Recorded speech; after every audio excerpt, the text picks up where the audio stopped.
That's right. All right, well, let's hope this is terrific. I've got a whole lot of information, probably more than you would ever want to know about William Henry Harrison and his children. But some of you may recognize that. I didn't say hideous wallpaper, but some of you may recognize that wallpaper. That was part of the new redeal. And I always introduce this by saying this is William Henry Harrison and two of his favorite women, Karen Schwartz and Anna. I don't know which one he likes best. And yes, I get accused all the time, you're in love with that guy, aren't you? And I'm like, no, but it's history. He had his warts and he had his faults as well, but it's history and we're just going to tell it. So this focuses on the children of William Henry Harrison and Anna Tuthill Sims Harrison. He had close ties, and I'll give you a little brochure when this is over. You'll have a little map telling about this. But he actually owned 4 pieces of property in Harrison County. So it wasn't just, oh, he's a famous guy, let's name Harrison County after him. He actually owned property in Harrison, Boone, Franklin, and Spencer Township. The William Henry Harrison log cabin is at 419 North Capitol Avenue, and some of you have been there, and come anytime. I've moved to the business model where people call me. Okay, it's nothing extensive like this. It's a log cabin, and I can be there in 10 minutes. And that sure frees up a lot of things, and I've never turned anybody down except I was in New Mexico one time. I said, you're going to have to come back. I can't make that. And my sister, who fills in for me, you all remember her? She holds the flags up, remember? And then I had to hold that one flag, and I go, oh, my arms, they're so tired. But then he inherited property at North Bend, Ohio, and moved away. There are those amazing 4 pieces of property. I guess I've been in almost all of them today, because number 1 is Franklin Township, and that's Lanesville, which is the one, the next exit up from Corden.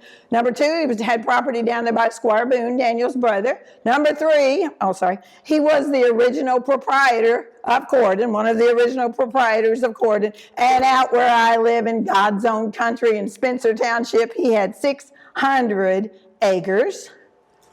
And those are some of his campaign things. This is something y'all don't know, but we have a little church down there. It's called Fountain Church. Well, I've become the preacher at Fountain Church. Okay, so it's actually built on the foundation stones of William Henry Harrison's, wait for it, still house. How great is that? So yes, I had to explain to Bishop Coiner why he never was in the church. It was built in 1868, but my ancestors weren't stupid. There's all those rocks over there. There's gristmill rocks. There's just Stillhouse rocks, and they brought them over this direction. So there he is campaigning. I'm going to read a couple quotes for you just to get you in the mode. You may not know this personal facts about him. To his family, William Henry Harrison was always affectionate and considerate. No one can overestimate the fortitude with which he faced his reverses, and the solicitude with which he cared for his children and their children in turn.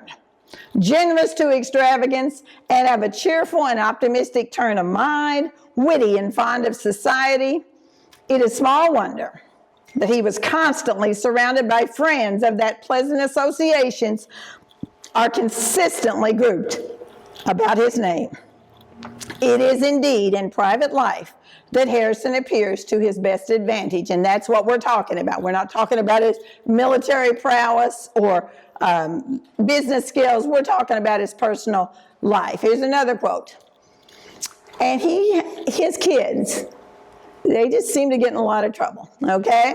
So this is something that he wrote to his son, William Henry Harrison Jr. It's about him. The object of the general's visit was to satisfy William's creditors, his namesake. The latter object seems to interest him much more than the former. The general himself is highly flattered with his prospect of accomplishing both objects without great difficulty, which would, to the general, be disposed of very easily. It may be considered a happy circumstance that he's possessed of this disposition. Were it the reverse, he could not be otherwise than miserably unhappy. And when you hear the stories, you'll say, yeah, how did he keep going? This was his motto. This is Karen Schwartz's motto as well. Nil desperandum, never despair. I am not going to give up. My maxim through life has always been nil desperandum. I will set myself to work to renovate your fortunes. Now that becomes amplified because he has 10 kids, okay? Here's one quote from him. I believe that all of the measures of government are designed to make the rich richer and the poor poorer. And the reason I wanted to put that in is he should know. Okay, so he is not somebody that was rich. He was born rich. William Henry Harrison was the child of Benjamin Harrison V and Elizabeth Bassett Harrison of Virginia.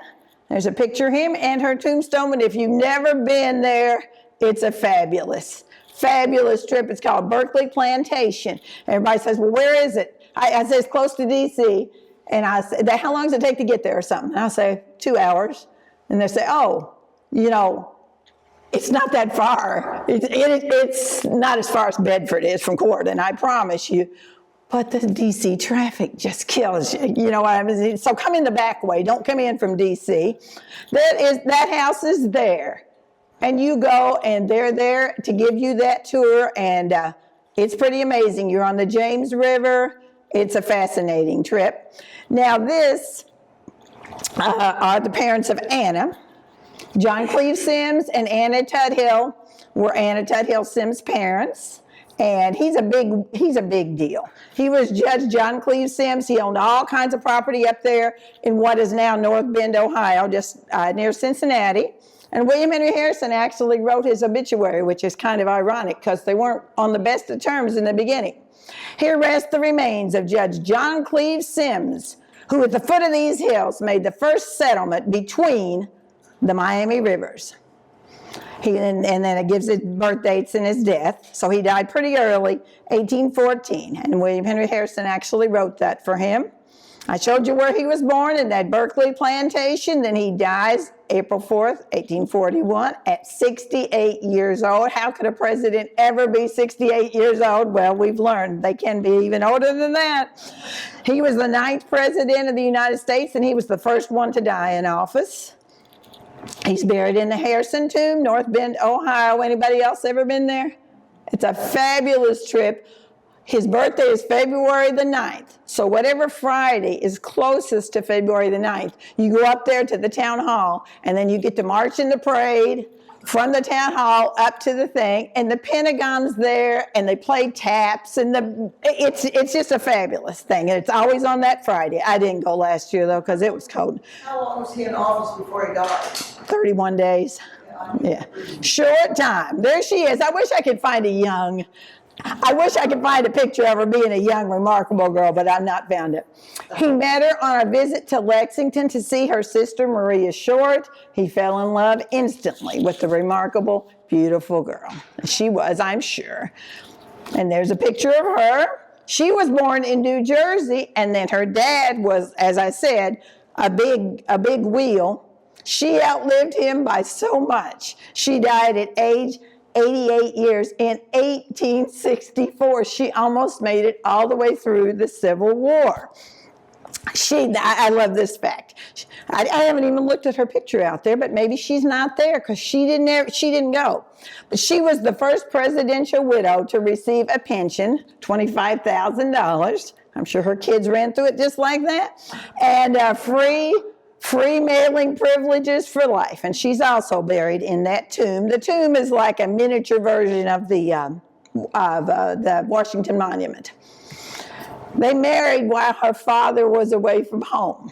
Some accounts say they actually married in his house while he was gone, which I think is a little bold, but Judge John Cleve Sims did not approve of William Henry Harrison's prospects. Here's what he said about him.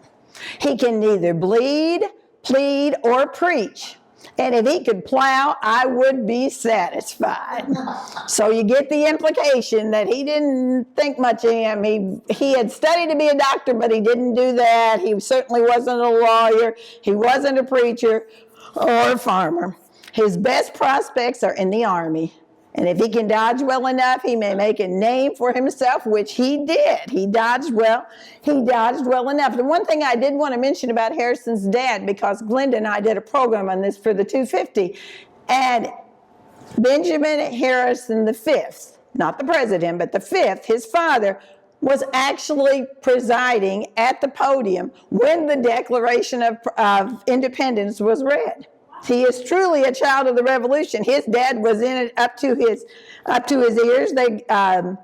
So anyway, I just thought that was an interesting fact that you don't come across. I mean, John Hancock was still in charge, and he's got the big signature, you know, but Benjamin V was actually presiding that day, like how Rowena's now handed it off to me.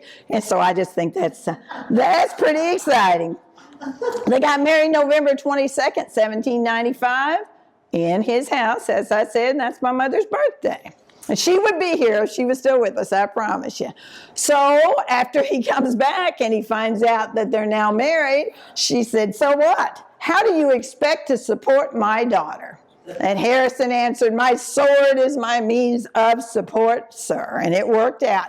And the way he became a military person was his dad had sent him off to college to become a doctor. He didn't really want to be a doctor, and then his dad died. So he was just like many of our kids today. What am I going to do? What am I going to do?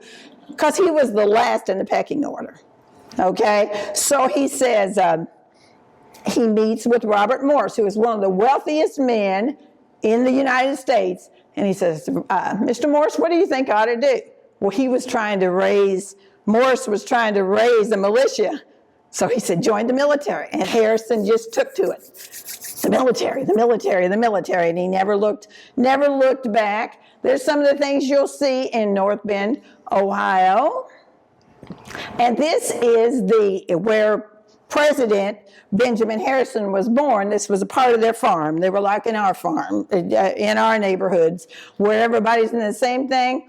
It's no longer standing. The house is no longer standing, but you know, there's markers all over, and there is a nice Harrison Museum as well. So this is the big house, which was John Cleve Sims' house. They enlarged it, and they kept adding on,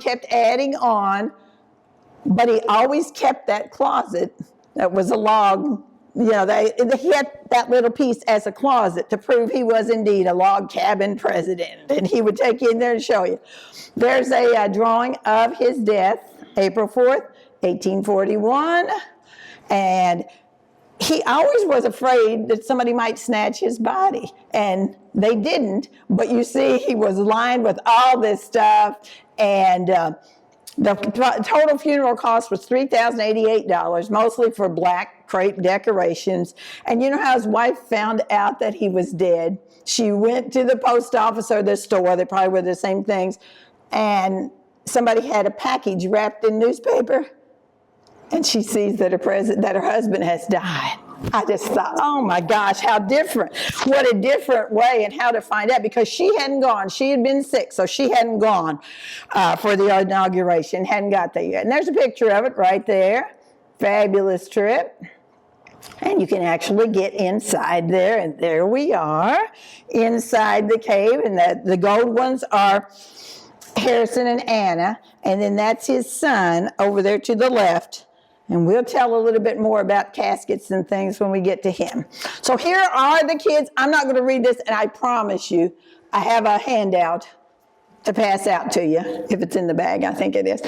That will put all this in perspective. And this is also on YouTube, too, if you want to look it up on our Historical Society of Harrison County thing. So he has 10 kids. Elizabeth, John Cleves, Lucy, John Scott, Benjamin, Mary Sims, Carter Bassett, Anna Tuthill, and the baby, James Finley. And you can see their ages. And now these are just the ages. My kids are just now turning 40. My oldest one just turned 40. And I just can't imagine how you would get past all this. But when I say I'm going to talk about them, oh, well, of course, they all died as babies. But they didn't. They all died as young adults, or many of them did. So this will tell you where each of these kids were born, because he got around, he moved around. The two oldest, Elizabeth Bassett and John Cleve Sims, were born at Fort Washington in Cincinnati, which was his first military post. Lucy Singleton was born in Richmond, Virginia. She was on her way to the Berkeley plantation. I can't imagine traveling like that, but anyway, she was born there. And then many of them were born at Vincennes. William Henry Harrison Jr., John Scott, Benjamin, Mary, Carter were all born at that mansion in Grouseland. And then the last two were born in that big house in North Bend, Ohio. And we're not going through it, but we all know there was a little issue where you've been born in Berkeley and you like that lifestyle and you think you're going to bring it to Indiana, and we didn't think he was going to, so he didn't. The 10 children of William Henry Harrison were born during a 22-year span between the years of 1796 and 1818. The first one was Betsy. The last one was that baby who died as an infant. And I don't expect, we're not going to read the whole thing, but you can see their names. And here they are in order by their name, their birth, and their death. So you can kind of get an idea. 49, 32, and the 49 was the old one. 49, 32, 25, 35, 73. Thank God, because that he is Benjamin Harrison's father.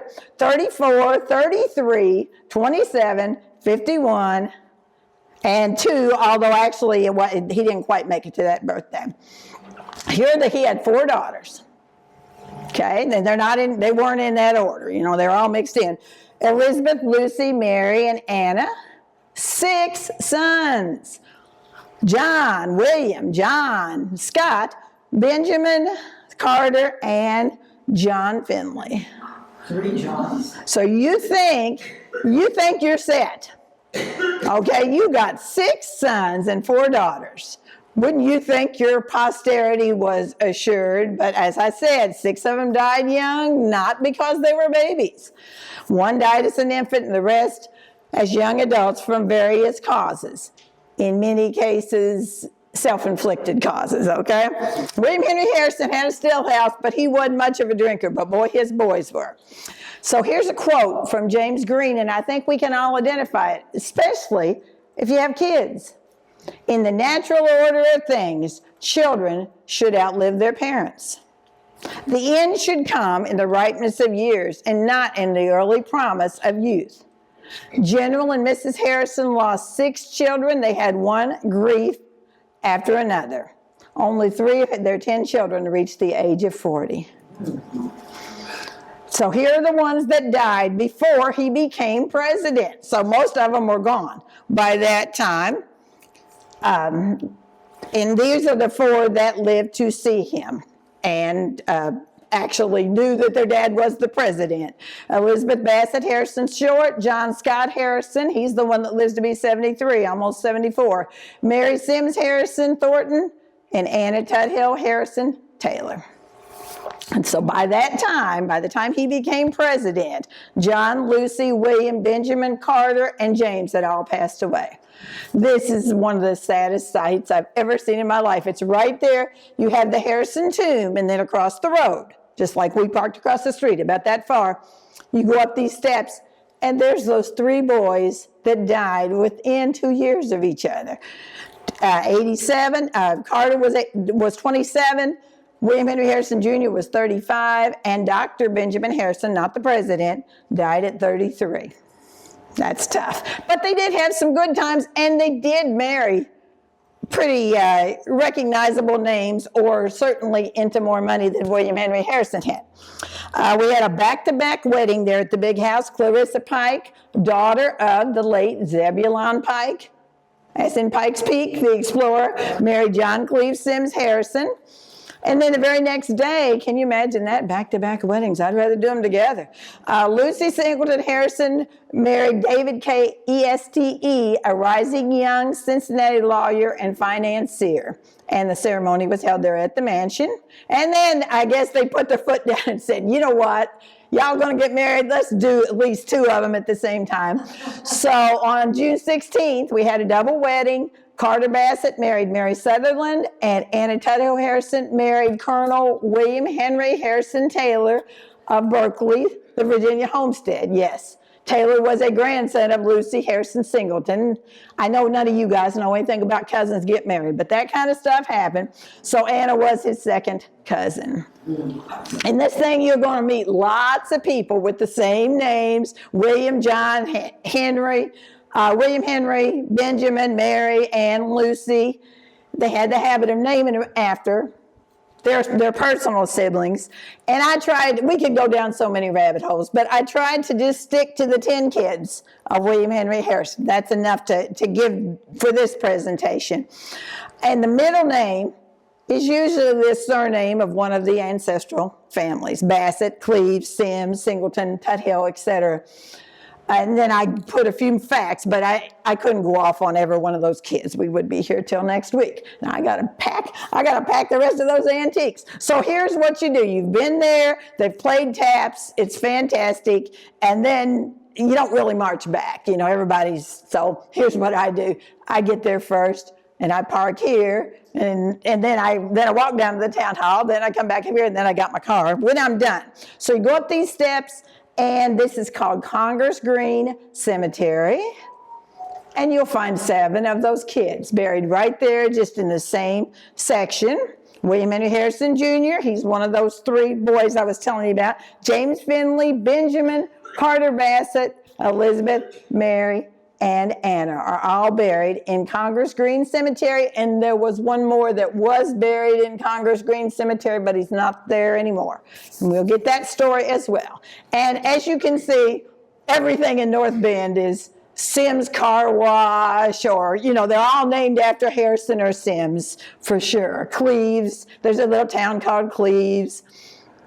And this is where Judge John Cleves, he had so much property up there in that Northwest Territory. And right there where that cemetery is and where Harrison's buried, he was going to build a city called Sims in his honor, but that never happened. Just a cemetery's there.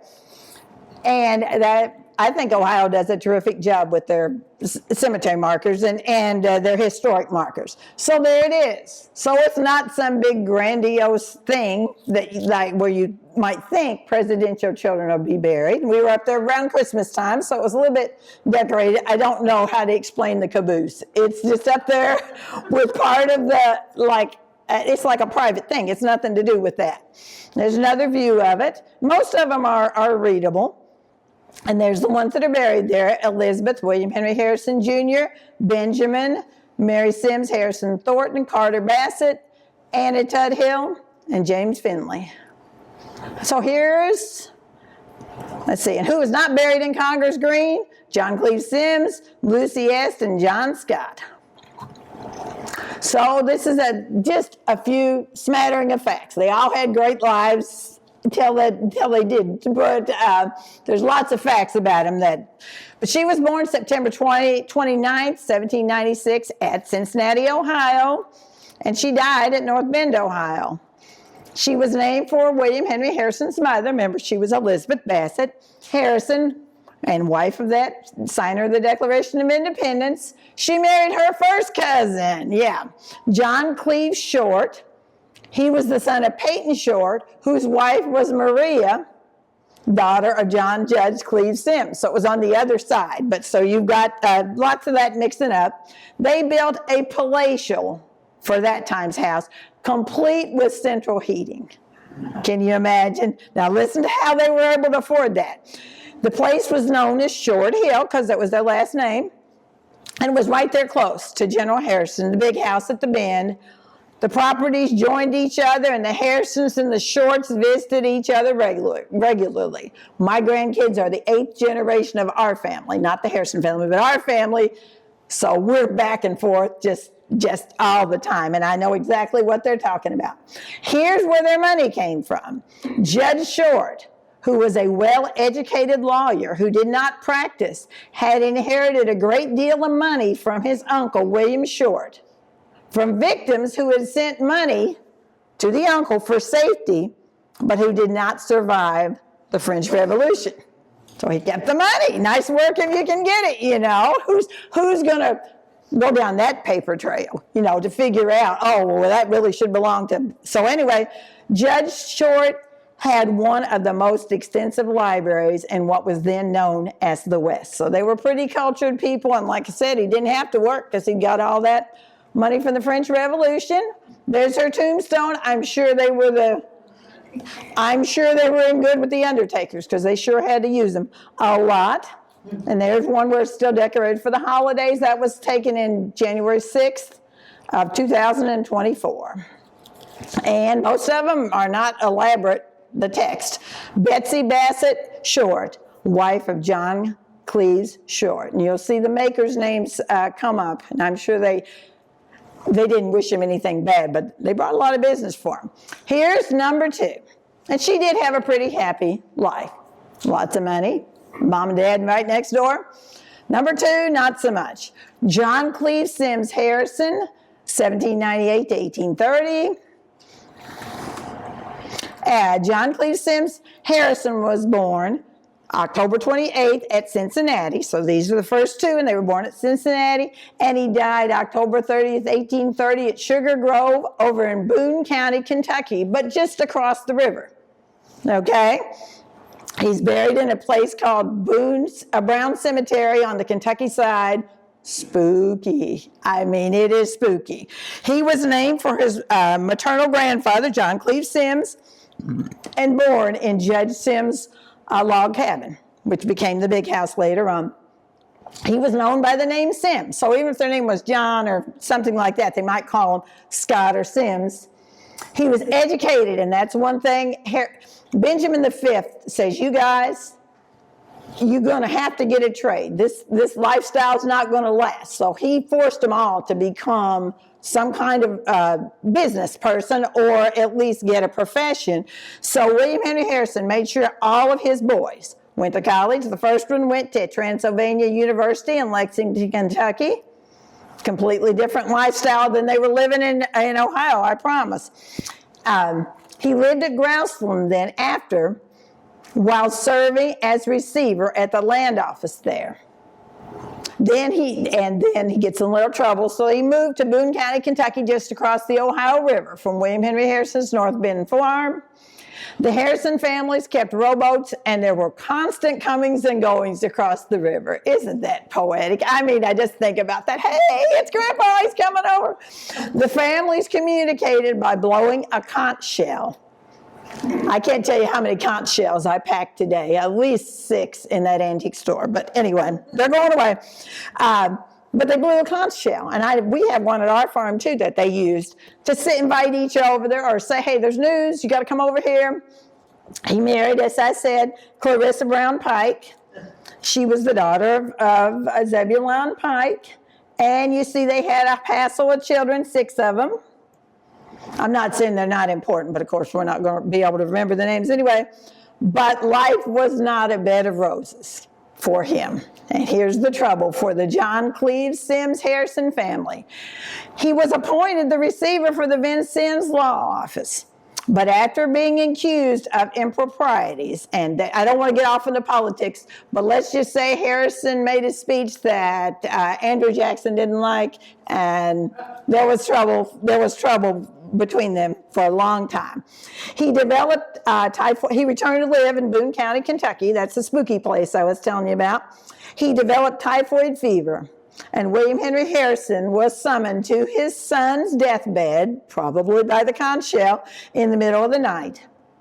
Harrison wrote, I almost cry when I read this. Harrison wrote, and this is his first child to die. It almost broke my heart. And never did a house exhibit a scene of greater distress.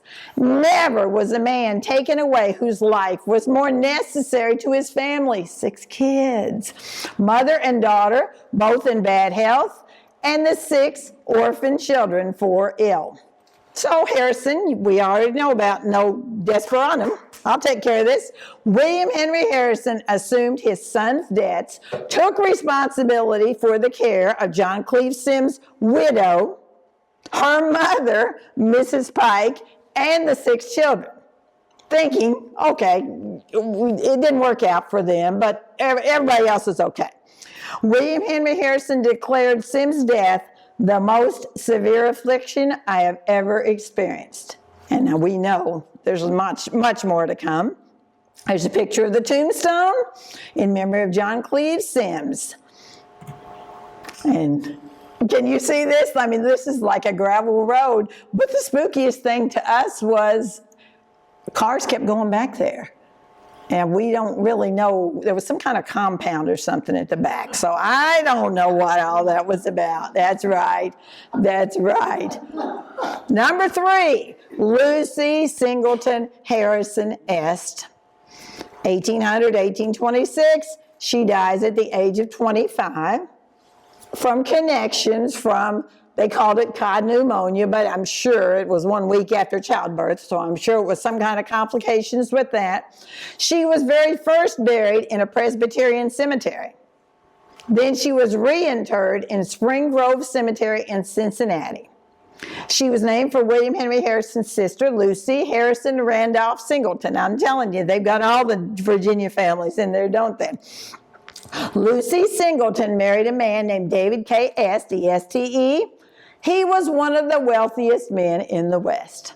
So, you know, it looks like everything's going to be great for them, but then she dies at 25. And they had 3 children. And there's Spring Grove Cemetery. So this is a far cry from Congress Green Cemetery. It's one of the largest cemeteries in the world. It's 733 acres. We're there on a Saturday, and I'm like, well, we'll just drive around, you know, coming in, we'll just drive around. We'll run into it. We did. I said, oh my gosh, Bobby, there it is. And there it is. We found it, but nobody was there to look up records or anything like that. But, and he remarried, and, you know, life was okay, and I'm sure he took care of his kids, but for her, you know, she died at 25.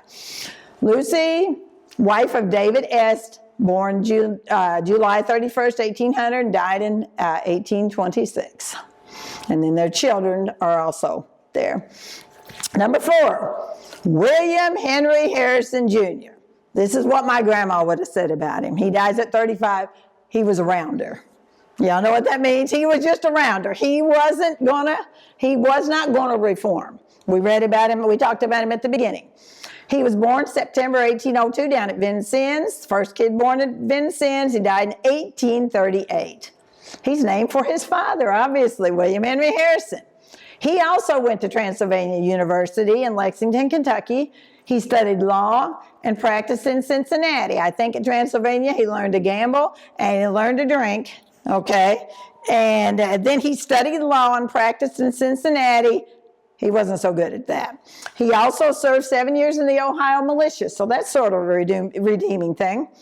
He married a lady named James Finley Irwin, so she was one. He's gone, but his wife went out there and became did the honors as the first lady, because Anna was still packing, like I said, and they had 2 children. One of them died in infancy. Now here's just a description of it. William Henry Harrison was intemperate, lost his law practice, and continually struggled with debt.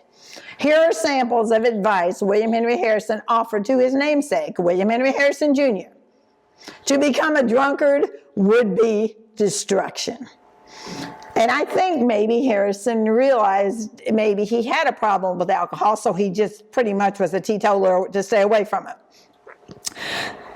The very desire to indulge in gaming springs from a base principle, that is, of getting the property of others without an equivalent. William Henry Harrison suggested that his namesake sell his farm, which his father had already given him, to pay off his debts, saying, if I could possibly spare the money. So you get the thread that runs through. William Henry Harrison was always just trying to stay above water. You would not be driven to this measure. But the alternative of continuing embarrassed and involved in debt and the certain consequence of loss of happiness and reputation are not to be thought of without horror. I would not say anything now upon the subject of your habits if I did not know how difficult it was to change. But I must again exhort you to abandon the lounging and procrastinating mode of life, which for some time you have followed. In the morning, go to your office and stay there until dinner. And if you have no other business, read professional books and never open any other books in those hours devoted to business. Now, I think we could say the same thing to our kids. Go to your work, put that phone away, and don't, get on it. So, same thing, different times. Well, William Henry Harrison failed to reform. He remained intemperate to the end. Consequently, he amassed debts which evolved upon his father when William Henry Harrison Jr. died in 1838. So he has 6 sons, and this pattern plays out several times. So, Die of. huh? What killed him? Drinking. Like cirrhosis or something? Yeah. Who knows what the diagnosis was, but everybody knew that's what it was. No one was surprised. Isn't that awful that you could drink yourself to death? But, and even Mama got involved. She was pretty easygoing, but she weighed in, saying to William Henry Harrison before he passed, "I hope, my dear, that you will always bear upon your mind that you are born to die.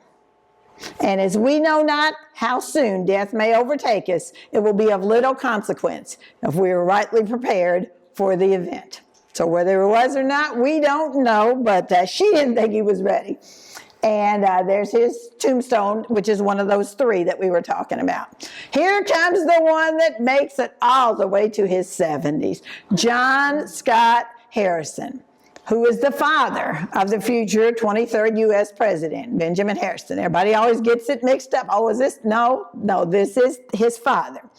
He was born in 1804 down at Grouseland. He died in 1878. Hadn't had his birthday yet, or he'd be 74. He was named for his father's close friend, Dr. John Scott of Lexington, Kentucky.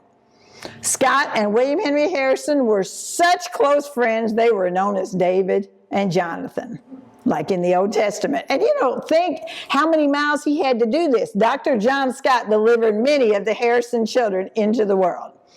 John Scott Harrison doesn't go to Transylvania. He was educated at Miami University at Oxford, Ohio. And William Henry Harrison, like he's doing for all his boys, he gave John Scott a 600-acre farm at North Bend, which was known as The Point. The farm's still there.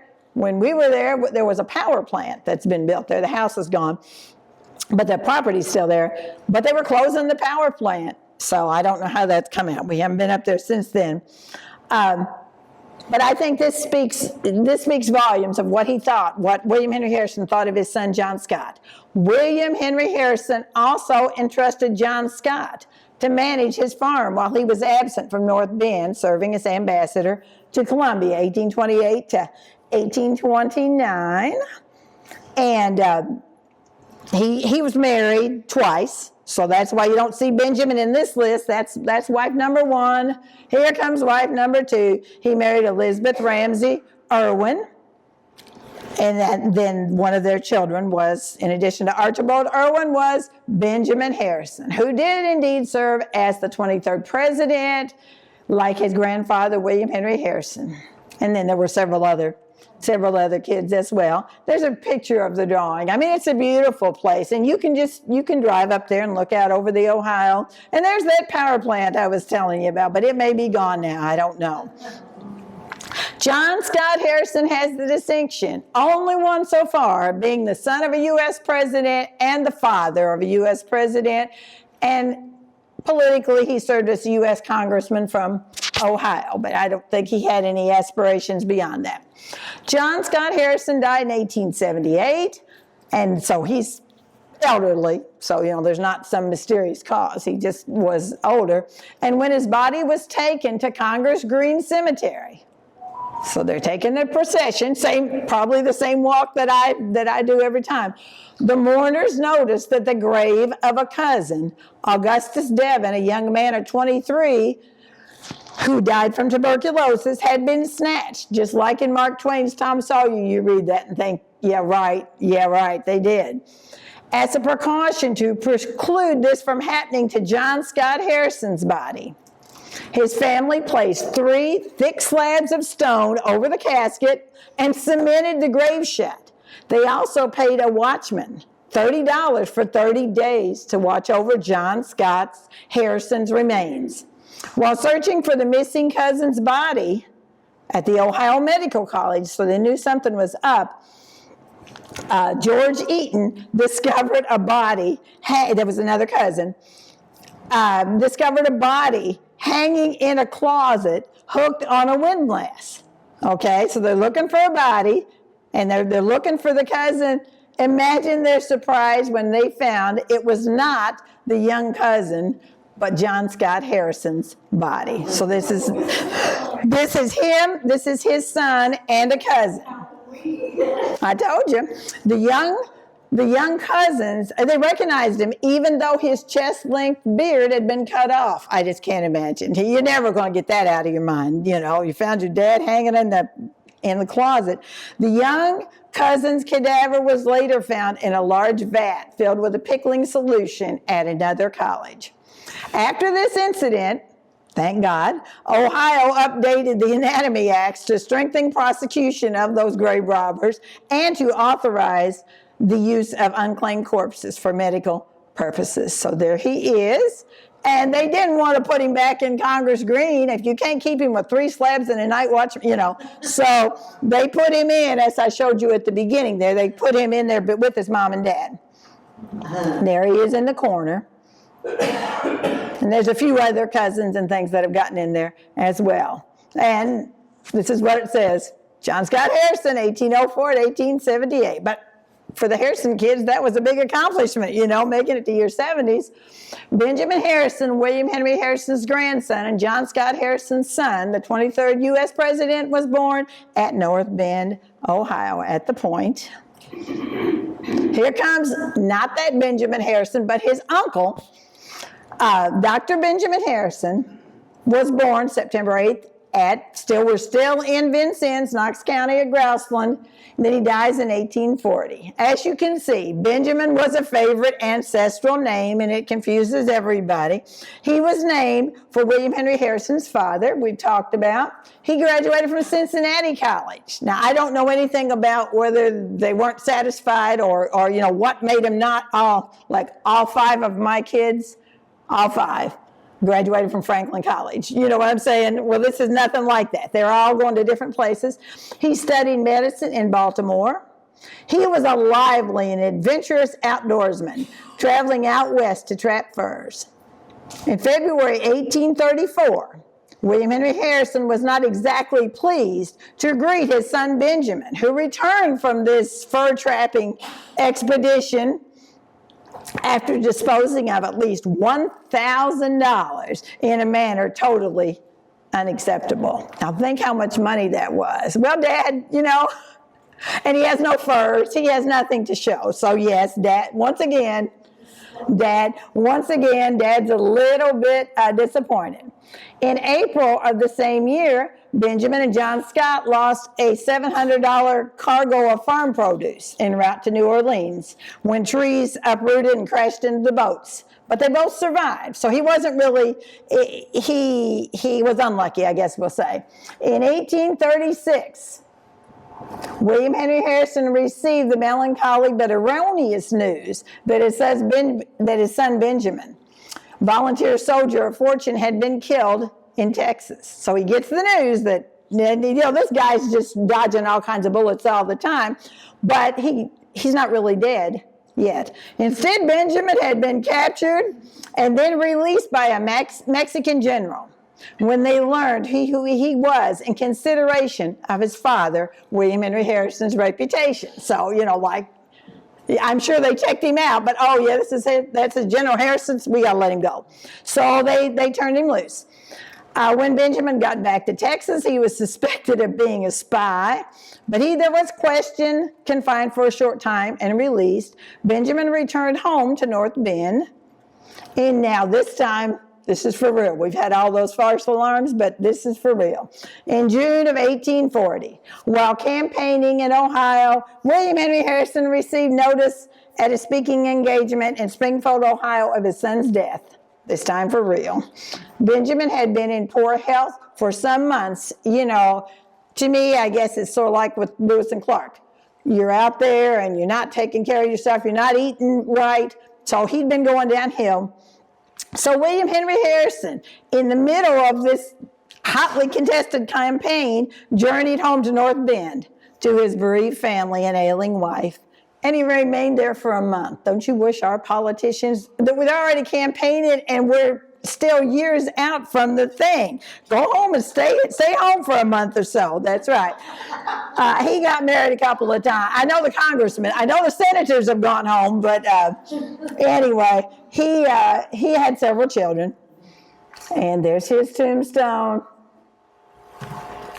And it says in memory of Dr. Benjamin Harrison, so that did get on there that he was a doctor. He was, as we said, he was born in Vincennes. Here comes Mary Sims Harrison Thornton. She dies at the age of 33. She was also born at Vincennes. And she married Dr. Henry Fitzhugh Thornton of a Virginia family on March the 5th, 1829. Both of the newlyweds were grandchildren of signers of the Declaration of Independence. If you don't believe it, you can look it up. Benjamin the Fifth for Mary and John through Matthew Thornton of New Hampshire. So, you know, we think of everybody just staying home on those plantations. They didn't. They got around, and they went to a lot of different places. They lived in a large frame house 3 or 4 miles east of Cleves on the state road. Passel the kids. And there's no tombstone for her. How's that possible? You know, that here you've got the daughter. Her husband's there, and there's a little information about her on that tombstone, but she doesn't have a marker. And several of the kids and the husband are also buried there. What did she die of? 33. You know, I don't remember. I mean, she had 6 kids. Yeah, it's probably wore out. Wore out. I got 5 and they're still wearing me out, you know. Number 8, Carter Bassett Harrison, 27. Oh my gosh. Here's Isaac, 26. You know what I mean? So he was born in 1811. This is the last one at Vincennes. And his father was actually away from home at the Battle of Tippecanoe. He was named for his father's brother, Carter Bassett Harrison. He married Mary Ann Sutherland, and he only had one daughter, and she died at 86. So she broke the curse for the next generation. But she died, I found this newspaper article, from 2nd and 3rd degree burns over her entire body when her clothing accidentally ignited from the stove. Okay, but he wasn't around to see it. Harrison didn't have to take care of anybody on that account. That was 86 years later. Carter attended Miami University at Oxford, Ohio. And then, when he just went behind the ears, he traveled down to South America in 1828 as attaché to his father, William Henry Harrison, who was appointed U.S. ambassador to Colombia. The Harrisons were recalled by, who else? President Andrew Jackson in September 1829. And then they didn't get back till 1830. The pair brought with them a scarlet macaw named Charlie and some colorful flowers for Anna Tuthill Harrison's garden. So here's Carter. He's come back. He's learned pretty well how to speak Spanish. So he returned to Miami University to live in the newly constructed Elliott Hall and to teach Spanish to fellow students. After graduation, he was a clerk in Robert Shank's Dayton, Ohio law office. After he was admitted to the bar, he rejoined his father in Cincinnati to assist him with his business affairs. In 1839, during the presidential campaign, he informed William Henry Harrison in a letter dated June the 1st, 1839, just 2 months before Carter's death, that, this is like something you'd read on Facebook or something today.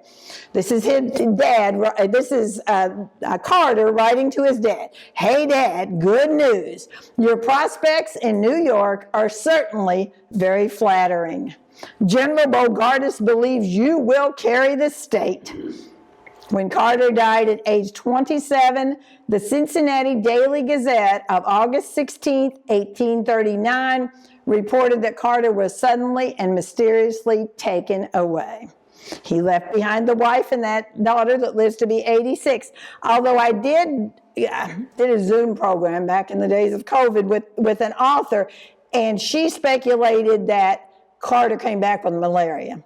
from Columbia. So that You don't ever get rid of it. it makes a lot of sense. That's right. So that he's the third one there in that little tombstone row. And he has a tombstone, of course, and then that is number 9. Anna Tuthill Harrison Taylor. She makes it all the way to 51. She was born October 28th, 1813, died in 1865. Right along with her, right very shortly after her mother. Anna Tuthill, daughter of General Harrison and wife of William Henry Harrison Taylor. Do you think they were related? Absolutely. She was born in the William Henry Harrison's newly completed house at North Bend, the big house. She was named for her mother. Anna Tuthill married her second cousin, Colonel William Henry Harrison Taylor of Richmond, Virginia, and they lived in Cincinnati. Anna Tuthill was the other one. There were 2 of them. Jane Irwin Harrison and Anna Tuthill Harrison Taylor came to assist as White House hostess. After William Henry Harrison's death at the request of her mother, Anna Tuthill Sims Harrison, the Taylors moved up to North Bend to help with the operation of the farm. And you talk about kids, I think there's 9 of them, I'm not going to count them, but they have a whole lot of kids. I guarantee you she was worn out. She passes away, but she makes it all the way to 51. So that's pretty good. And we all know that's who you can count on. I got 4 boys and 1 girl. Yeah. Okay, if I need something, Lydia, could you come do this? She'd be right on the spot. The boys are great, but moms, there's always that special bond.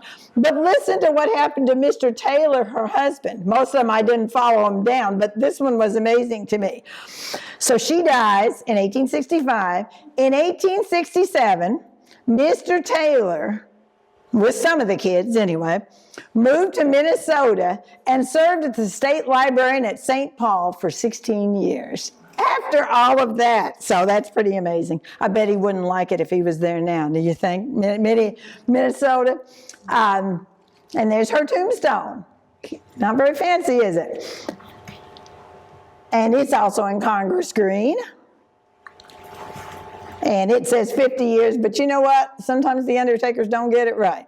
And then here's that little baby, James Finley Harrison. He died as an infant, so he did not have any children, but there's his tombstone. I'm sure that's Bobby's foot or my foot, I'm not sure. He's buried at Congress Green, and here's his epitaph that was written on it. Forgive, dear babe, thy tributary tear, that mourns thy exit from a world like this. Forget my wish that would have kept thee here and stayed thy progress in the land of bliss. So here they are, and think of that. That's the average age they passed away at, 35.8, if I did my math. If I did my math correctly, and I think I did, how sad. I'm going to wrap it up by saying, like William Henry Harrison's 31-day term as the 9th U.S. president, many of Harrison's children's lives were also short-lived. And there's the chart, and you're going to get a copy of that to take home with you. And I call it, How Did They Live Their Dash? Now, you know beyond that dash a lot more about them personality-wise. I couldn't get that all into a chart, you know. But I would encourage you to adopt what he has, nil desperandum. He never gave up. Most of his life was spent just trying to make enough money to take care of Anna and the next kid and the next kid and the next kid and the grandkids and Mrs. Pike on top of everything else. You know what I'm saying? So he really needed to be the president. He really needed that extra boost. So let's close with this quote from William Henry Harrison, which certainly serves to sum up the tragedy and triumph of William Henry Harrison's up and down life. This is a biographer, and he says, times change, and we change with them. He had to. I almost said amen, but thank you guys. You guys are great. You are great listeners. Do what? Oh, I'm so sorry. Yeah, you know my computer. It'd take forever I want to to ask boot you up. this, are any of, there's so many children and kids, are there people still living ancestors? Oh, yeah. Oh, my gosh, yes. One time I went to the Benjamin Harrison. Oh, there's my purple photo. One time I went to the Benjamin Harrison house. Bobby went with me and a couple of my kids.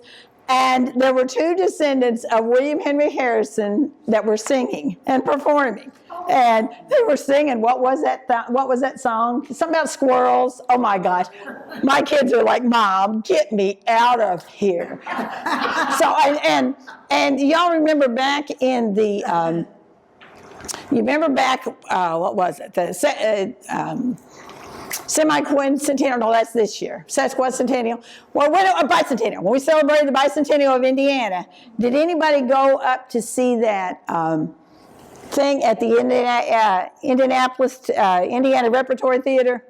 It was fantastic, and it was just musicals, and they let you write in a little comment. It was, how do you know you're Hoosier? Okay, so I went once and I wrote something, I didn't win. And if you won, you got a free CD of the thing. So I went the second time and I knew what to write. How can you tell somebody's a Hoosier? And I put, you can tell somebody's a Hoosier when you ask them for directions and they say, well, you go down where the old post office used to be and turn right, and then when you know where that old tree was, and then and I won, it was fantastic. But anyway, the man who was doing it, I can't think of their names, his wife was a descendant of William Henry Harrison. So yes, they're scattered throughout. None of those ancestors don't put little markers on those graves. Yeah, isn't that interesting? That wouldn't take much. That's right. And that museum, and that's where I got the idea of this, call me and I'll meet you there, because I emailed them. They said when we went.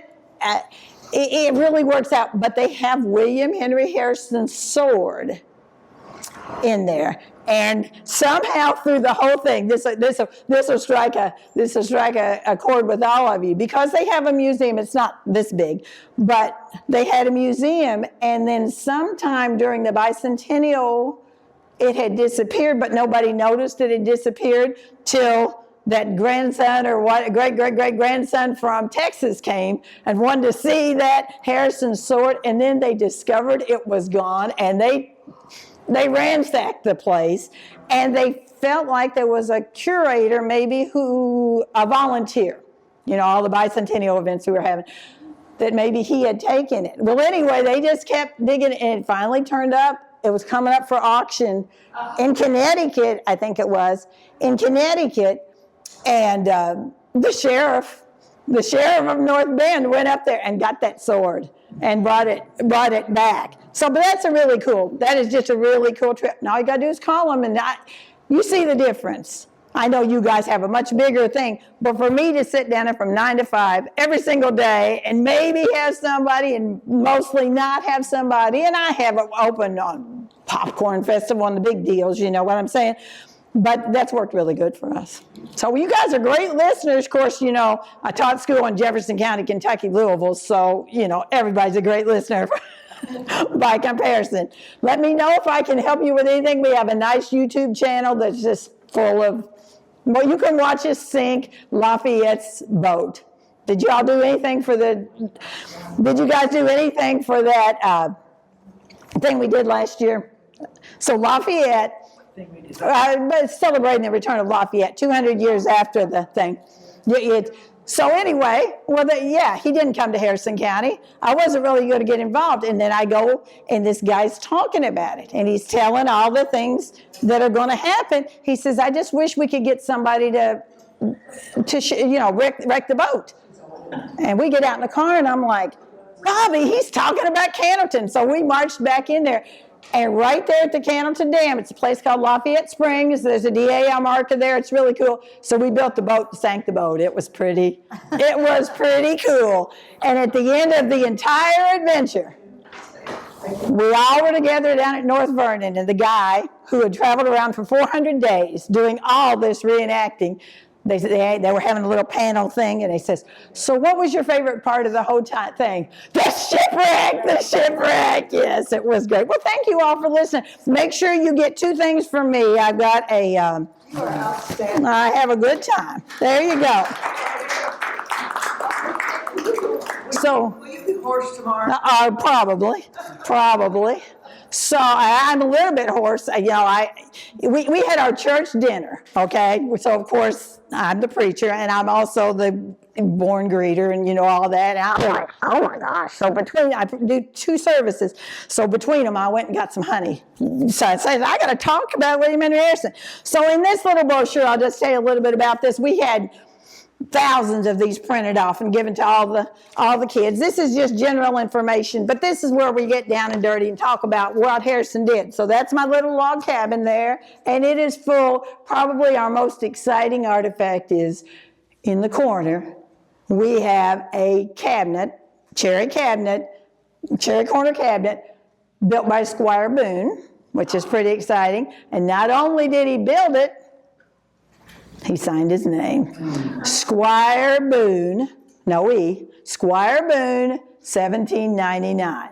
So I can even get the kids to put those phones down. She said 1799, can I take a picture? I said, yes, but then put your phone back down. I'll tell you some more about it. So Harrison, as I said, he had 600 acres out there where I live. So I think that's where he would have built the plantation house. And that's actually where the Yellow Jackets, when they formed, they gathered there at the Harrison Spring. It's the largest spring in the Midwest, pumps out millions of gallons of water a day, and he had a grist mill on there. And my great-great-great-great-grandpa on the other side ran the mill for him. And this is my little church. I'm not a bit proud of it, as you can see, but it's built on the foundation stones of William Henry Harrison. So whenever anybody asks me, how'd you get an interest in history? Well, let's see. Everything I ever did was about William Henry Harrison and et cetera, et cetera. And then this is just a little chart, list of names. And I know you can look things up on the internet, but my gosh, it's so hard to sort through all that. I found that when I was teaching. We just went to the encyclopedia and copied down what the capital is, and all this stuff. Now you got to go through, no, I don't want a resort. No, I don't want this. No, I don't want a restaurant. I want it. So this is like the skinny version. All right. Thank you all.